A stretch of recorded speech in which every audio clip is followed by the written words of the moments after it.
with Central Idaho Mountain Weather, giving you an update on the Oregon Gulch fire.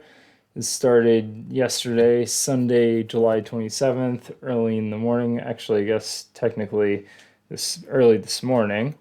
This is a picture of a Black Hawk carrying a Bambi bucket that was scooping out water out of the Big Wood. And if you're still enjoying these broadcasts, we ask you to do a one-time donation, or even better, sign up for that monthly sustaining membership.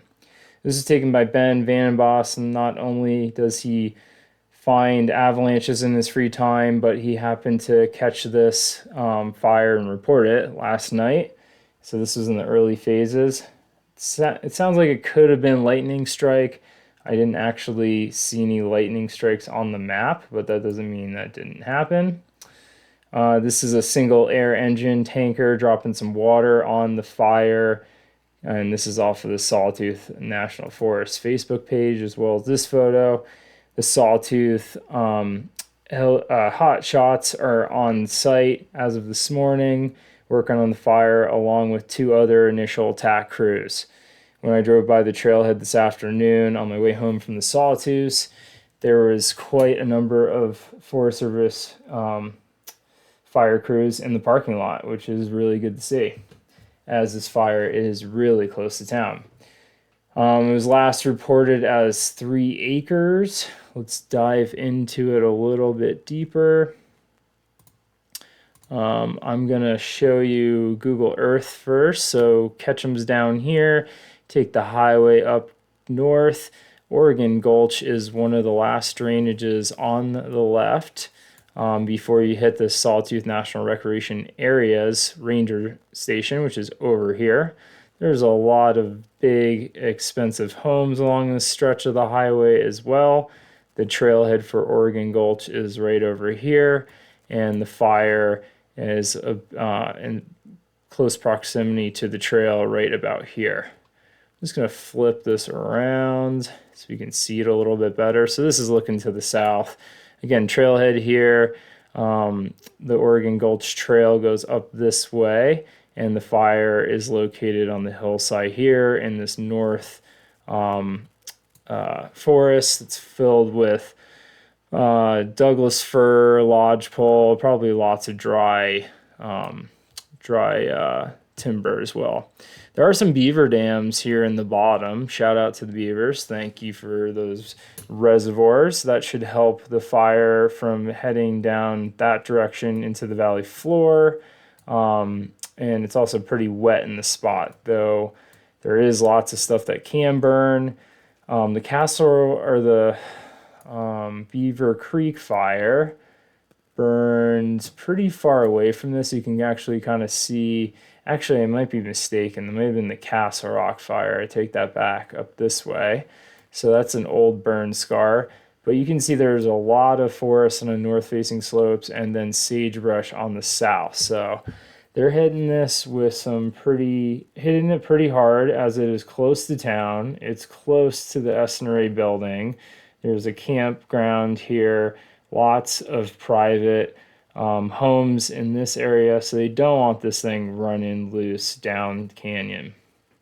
We got southwest flow, which is usually bringing the winds from the southwest up the valley. This fire will be backing down the hillside, so generally when fires are backing down, they're moving slower, as opposed to when they're going up the hillside where they're going faster.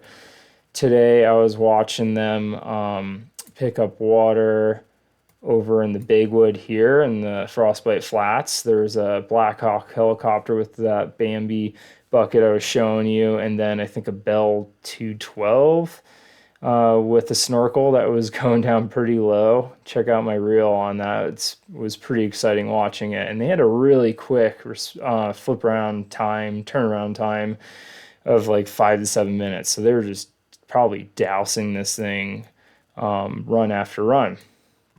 So that's kind of the update of what I know. They have all the trail systems closed, as far as I know. At least the sheriff's department was asking from Fox Creek over to Chocolate Gulch, and of course Oregon Gulch they had closed off to avoid traveling in those areas. The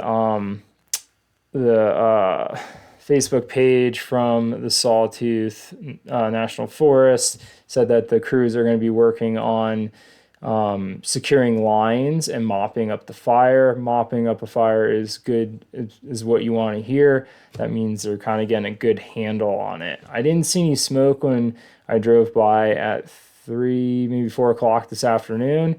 So that's good. We can expect with inversions that cool air to sink down to the valley floor and see probably smoke as far as down to Ketchum possibly tonight with that smoldering fire. So don't be nervous with that. That's just how the diurnal winds work. All that cool air will sink to the valley floor and then rise in the afternoon and it'll clear out. So that's about all I know with this fire right now. Let's see if there's anything else I want to say about this.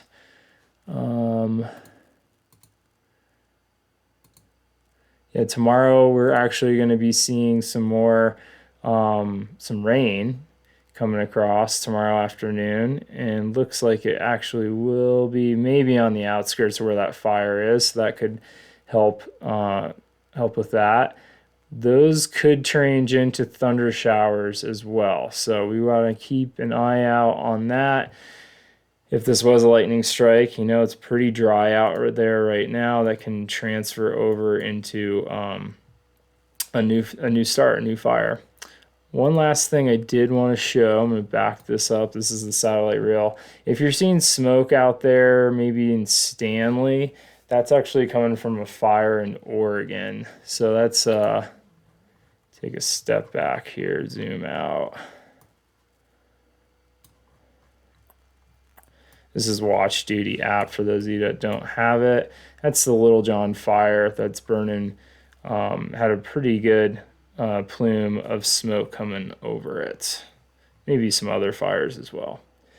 All right, I'll keep up to date with this fire if I get any new information, but what I saw today was really good initial attack and progress with those helos on site, and I'm sure they will be working hard to keep this fire, or to get this fire suppressed as fast as they can.